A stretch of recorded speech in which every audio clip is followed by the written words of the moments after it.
नमस्कार, आप देख रहे हैं आरटी भारत।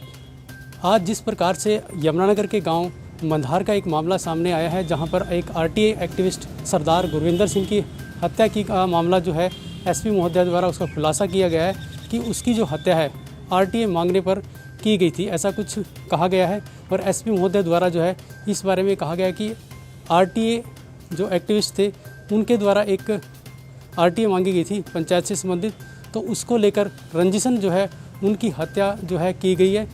तो आइए, हमारे साथ भी कुछ आरटीआई जो एक्टिविस्ट हैं वो इस वक्त मौजूद हैं, उनसे पूछते हैं कि वो इस मसले को लेकर जिस प्रकार से सरदार गुरविंदर सिंह की हत्या की गई है आरटीआई मांगने पर, तो वो इसको लेकर क्या कुछ सोचते हैं।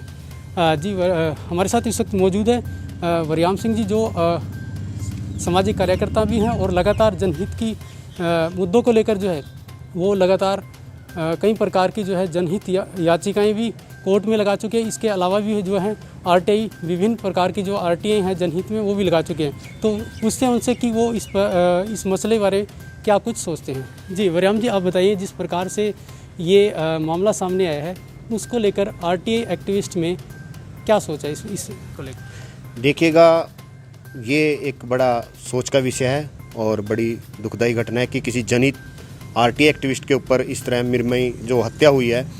देखिएगा, हमने भी 2005 से ये एक्ट हरियाणा प्रदेश में आया था, तो बहुत सारे खुलासे विभागीय अधिकारियों के, अवैध खनन माफिया के, व सरकारी जो संपत्ति, राष्ट्र की जो संपत्ति थी उसके अहम खुलासे किए हैं। और इस बारे देखिएगा पुलिस विभाग द्वारा खुद लिखा गया है कि आपकी जो जान माल है उसको खतरा है। तो जो ये हमारे एक्टिविस्ट यमुनानगर में जिनकी हत्या हुई है, उनकी हत्या के बाद कहीं ना कहीं देखिएगा एक चिंता का विषय है, हमारे परिवारों के लिए भी एक चिंता का विषय है कि हम भी जनहित में जो है आरटीआई लगाते हैं, सूचनाएं मांगते हैं, उनका खुलासा करते हैं, सरकार के जो पैसा है उसका बचाने का, राष्ट्र के पैसे को बचाने का कार्य करते हैं। परंतु प्रशासन द्वारा कहीं भी आरटीआई एक्टिविस्ट के लिए ज़िले में सुरक्षा के कोई पुख्ता इंतजाम नहीं किए गए। यह एक बहुत ही सोच का विषय है। और अगर आरटीआई एक्टिविस्ट को सुरक्षा के जो मायने हैं और उनको सुरक्षा के प्रावधान जो बनते हैं उनके वो नहीं दिए गए, तो कहीं ना कहीं ये आम जन की आवाज़ को दबाने का कार्य होगा।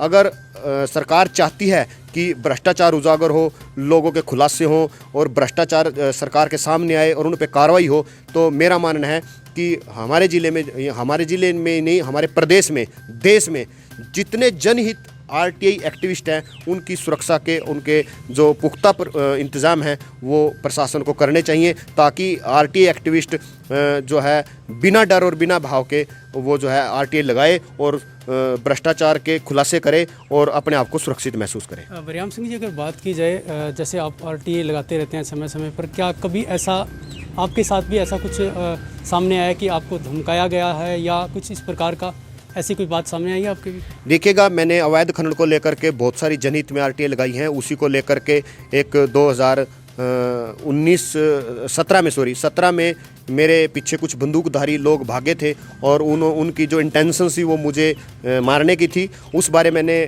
कंप्लेंट की थी। उसमें आपको हद मानोगे कि 2 साल बाद जटलाना पुलिस ने मुकदमा दर्ज किया। ये सुरक्षा है प्रदेश के अंदर आरटीआई एक्टिविस्ट की जो जनहित के लिए कार्य कर रहे हैं।